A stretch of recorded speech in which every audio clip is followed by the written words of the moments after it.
निर्गमन ग्रंथ अध्याय 14।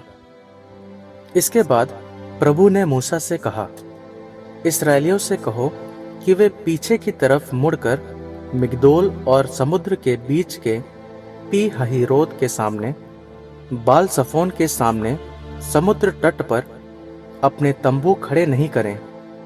फिरौन इसराइलियों के विषय में ये सोचेगा कि वे देश में कहीं भटक रहे हैं और कहीं निर्जन प्रदेश में फंस गए हैं। मैं फिरौन का हृदय कठोर कर दूंगा जिससे वे उनका पीछा करे। तब मैं फिरौन और उसकी सारी सेना को अपनी शक्ति का परिचय दूंगा, जिससे मिस्री लोग जान जाएं कि मैं ही प्रभु हूं। इस पर उन्होंने वैसा ही किया।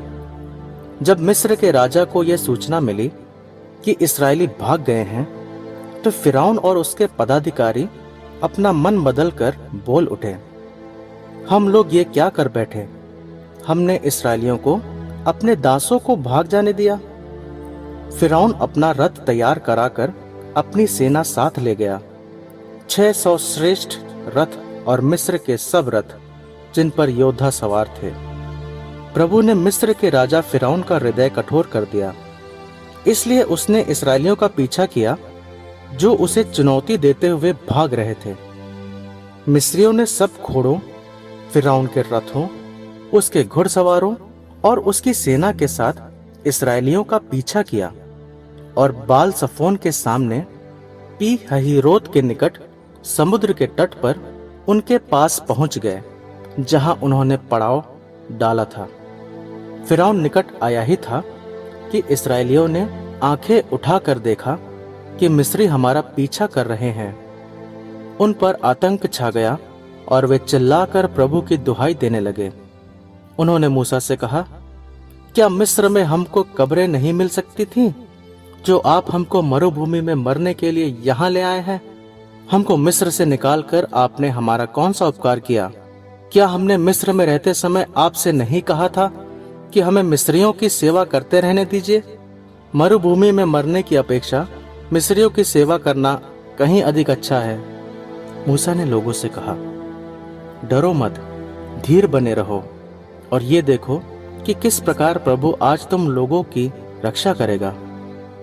जिन मिस्रियों को तुम आज देख रहे हो, तुम उन्हें फिर कभी नहीं देखोगे। प्रभु ही तुम्हारी ओर से युद्ध करेगा और तुम लोगों को कुछ भी नहीं करना पड़ेगा। प्रभु ने मूसा से कहा, तुम मेरी दुहाई क्यों दे रहे हो? इस्राएलियों को आगे बढ़ने का आदेश दो। तुम अपना डंडा उठाकर अपना हाथ सागर के ऊपर बढ़ाओ और उसे 2 भागों में बांट दो, जिससे इस्राएली सूखे पांव समुद्र की तह पर चल सकें। मैं मिस्रियों का हृदय कठोर बनाऊंगा और वे इस्राएलियों का पीछा करेंगे।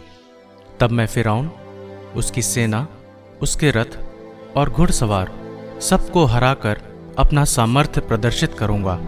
और जब मैं फिरौन, उसकी सेना, उसके रथ और उसके घुड़सवार सबको हराकर अपना सामर्थ्य प्रदर्शित कर चुका होऊंगा, तब मिस्री जान जाएंगे कि मैं प्रभु हूं। प्रभु का दूत जो इस्राएली सेना के आगे आगे चल रहा था, अपना स्थान बदलकर सेना के पीछे पीछे चलने लगा। बादल का खंभा जो सामने था लोगों के पीछे आ गया और मिस्रियों तथा इस्राएलियों दोनों सेनाओं के बीच खड़ा रहा। बादल एक तरफ अंधेरा था और दूसरी तरफ रात में प्रकाश दे रहा था, इसलिए उस रात को दोनों सेनाएं एक दूसरे के पास नहीं आ सकी। तब मूसा ने सागर के ऊपर हाथ बढ़ाया और प्रभु ने रात भर पूर्व की ओर जोरों की हवा भेजकर सागर को पीछे हटा दिया।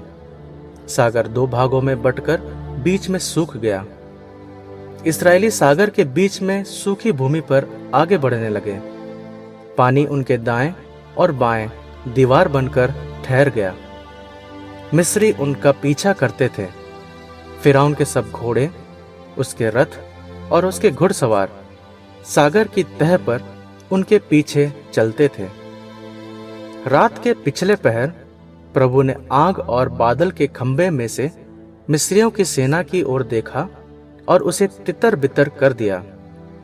रथों के पहिए निकलकर अलग हो जाते थे और वे कठिनाई से आगे बढ़ पाते थे। तब मिस्री कहने लगे, हम इस्राएलियों से दूर भाग जाएं, क्योंकि प्रभु उनकी ओर से मिस्रियों के विरुद्ध लड़ता है।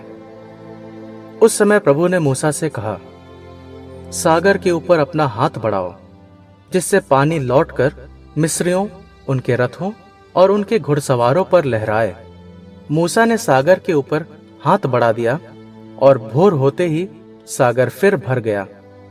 मिस्री भागते हुए पानी में जा घुसे और प्रभु ने उन्हें सागर के बीच में ढकेल दिया। समुद्र की तह पर इस्राएलियों का पीछा करने वाली फिरौन की सारी सेना की रथ और घुड़सवार लौटने वाले पानी में डूब गए, उनमें एक भी नहीं बचा। इस्राएली तो समुद्र की सूखी तह पार कर गए। पानी उनके दाएं और बाएं दीवार बनकर ठहर गया था। उस दिन प्रभु ने इस्राएलियों को मिस्रियों के हाथ से छुड़ा दिया। इस्राएलियों ने समुद्र के किनारे पर पड़े हुए मरे मिस्रियों को देखा। इस्राएली मिस्रियों के विरुद्ध किया हुआ प्रभु का यह महान कार्य देखकर प्रभु से डरने लगे। उन्होंने प्रभु में और उसके सेवक मूसा में विश्वास किया।